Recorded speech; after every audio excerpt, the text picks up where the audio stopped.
네,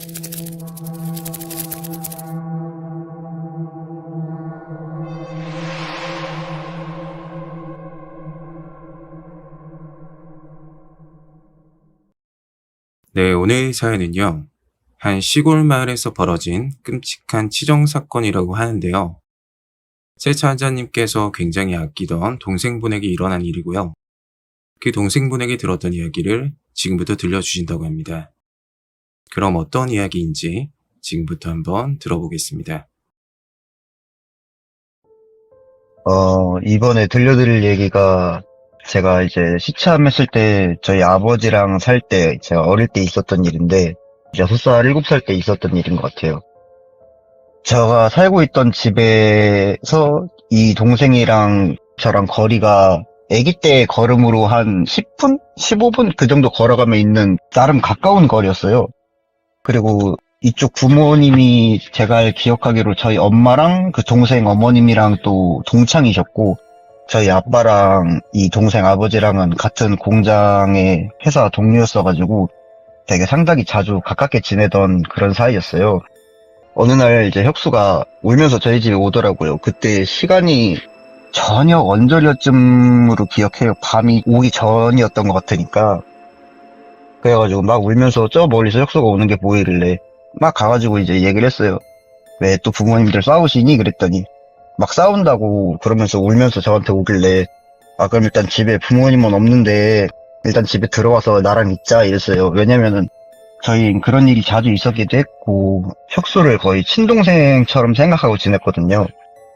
근데 혁수가 울면서 와가지고선 얘기하는 게 엄마랑 아빠랑 싸웠는데 무섭다 그러더라고요. 그래서 괜찮아. 뭐 부모님들 싸우는 거 한두 번 아니니까 집에 있다가 가면은 부모님들 화해하시거나 뭐 아빠 나가셔 있거나 그럴 거니까 좀 기다리다가 밥 먹고 집에 같이 가자 했는데 그렇게 한 예를 들어서 5시에 혁수가 왔으면은 7시쯤에 제가 이제 부모님이 그때 안 오셨어가지고 그래서 혁수랑 저랑 밥을 먹고 이제 이쯤 됐으면은 부모님들도 진정되고 하셨을 거니까 한번 가보자 해서 갔어요. 갔는데 저는 그때 혁수네 부모님을 이모부라고 이렇게 불렀거든요. 이모 이렇게 불렀는데 대답이 없어요. 문을 열고 들어가면은 거실이 있고 오른쪽에 혁수방이었고 왼쪽이 안방이었는데 이모가 바닥에 누워 계시더라고요. 머리 쪽에 이제 빨간색 피가 엄청 많이 흐른 상태로 이제 누워 계셨어요. 어린 나이에 그걸 보면은 이모가 다쳤단 거는 알지만 이게 어떻게 됐고 무슨 상황인지 잘 모르잖아요. 그래서 혁수가 보기 전에 일단 제가 먼저 보고 오씨 이런 다음에 혁수를 등을 떠밀면서 나가게 했어요. 일단 나가게 한 다음에 제가 가서 이모를 흔들었어요. 아마 그때 제 기억으로 이모 일어나 보세요 이러고 흔들었는데 안 움직이시더라고요. 그때 그래가지고 어떻게 해야 될지 모르잖아요. 집에 부모님도 안 계시고 이모분은 어디 가셨는지 모르겠고 해가지고 근데 그때 집에 저희가 할머니랑 같이 살았다 했잖아요. 할아버지랑 저희 집에 막 뛰어가서 할머니한테 할머니 지금 혁수 집에 갔는데 이모가 막 머리 다치셔가지고 누워 계신다 그랬더니 할머니가 저희를 붙잡고 이제 막 혁수네 집으로 걸어가셨어요. 걸어가셔가지고 혁수를 보고 엄마 어딨냐 해가지고 엄마 저기 안방에 계신다 해서 할머니가 보시고서는 이제 그때는 휴대폰이 없었거든요. 그래가지고 혁수네 집에 있는 전화기로 119에 전화를 하셨던 것 같아요. 제 기억에 119에 전화를 하셔가지고 이제 구급차가 와서 혁수네 이모를 데리고 가시고 저희는 그 상태로 할머니가 다시 저희 집으로 데리고 와가지고 할머니랑 같이 있었어요. 그때도 이모분은 안 오셨거든요. 그래서 이게 무슨 일인가 싶어가지고 왜냐면은 이모가 왜 다치셨는지 또 모르겠고 이모분은 어디 가셨는지도 모르겠고 좀 저도 패닉이 와가지고 왜냐면 그런 걸 처음 보니까 근데 저는 그냥 이모가 다치셨다는 건 알았지만 뭐 그 상태가 돌아가셨다라고는 제가 생각을 안 했었거든요. 왜냐면 그때 흔들 때도 분명히 이모는 따뜻하셨단 말이죠. 제가 손으로 만졌을 때는.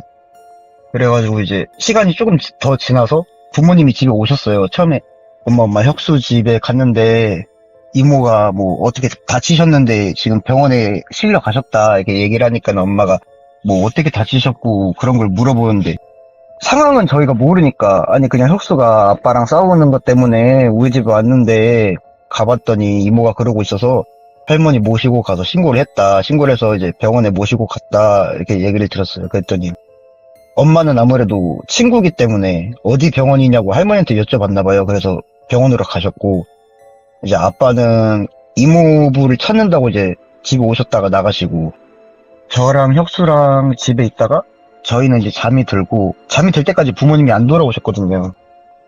잠이 들고 다음날에 이제 이모부가 안 오셨어요. 아빠가 찾았는데 못 찾았다 하셔가지고, 그래서 저는 그때 그런 생각을 했어요.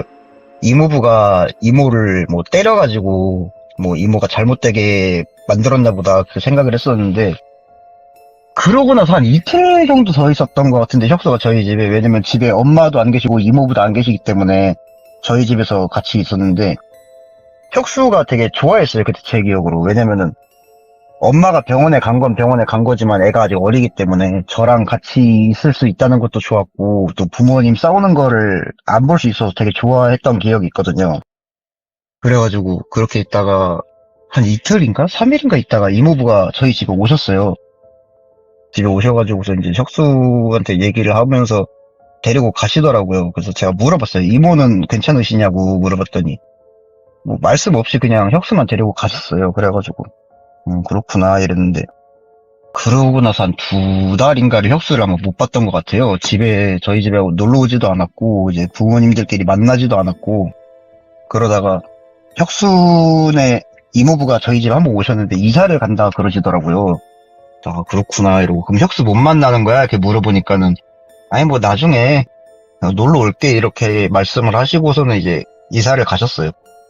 그렇게 하고 나서 한 몇 년간을 이제 연락도 못했어요. 왜냐면 그때 휴대폰도 없었고 그랬기 때문에 연락도 못하고 지내다가 저희 지역에 있는 교회에 갔는데 혁수가 있었어가지고 다시 재회를 해서 쭉 지내면서 지금 이렇게까지 지내고 있었는데, 어느 날 혁수가 저한테 그러더라고요. 형, 나 뭐 술 한잔 사줄 수 있어? 이러길래, 술 한잔 사줄게 뭐. 근데 너 술 안 먹잖아. 그러니까, 아니 형이랑 얘기하고 싶은 게 있어서 술 한잔 하려고 그러는데 어떻게 형 사줄 수 있어? 이러길래, 사줄 수 있지 해가지고 만나서 이제 저녁에 이제 술 사달라는 거는 근데 처음이었어가지고 이제 술을 먹으면서 걱정이 돼서 물어봤더니 얘기를 하더라고요. 형, 우리 옛날에 뭐 엄마 그런 일 기억나지? 이러길래, 술 먹다가 제가 그래서, 그런 걸 왜 얘기하냐, 괜히 또 그렇게 해, 응? 그런 거 생각하지 말자 했잖아요. 이렇게 얘기하니까 이게 저한테 물어보더라고요. 형이 기억하는 이제 엄마, 그러니까 저한테는 이모죠. 이모가 어떻게 됐는지 기억하냐 하길래 이제 얘기를 해줬어요. 뭐 이렇게 해서 저렇게 해서 다치셔서 뭐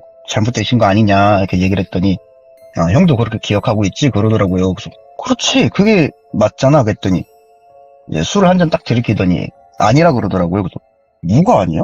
그러면은 이모가 왜 다치셔서 돌아가신 거야? 그랬더니 저희 부모님한테 제가 옛날에 여쭤봤을 때는 이제 급체라 해가지고 식사를 하시다가 이제 급체가 와가지고 숨이 넘어가실 때 잘못 발을 디디셔가지고 책상에 넘어지셔서 이제 거기에 머리를 쪄서 돌아가셨다라고 저는 들었거든요, 부모님한테.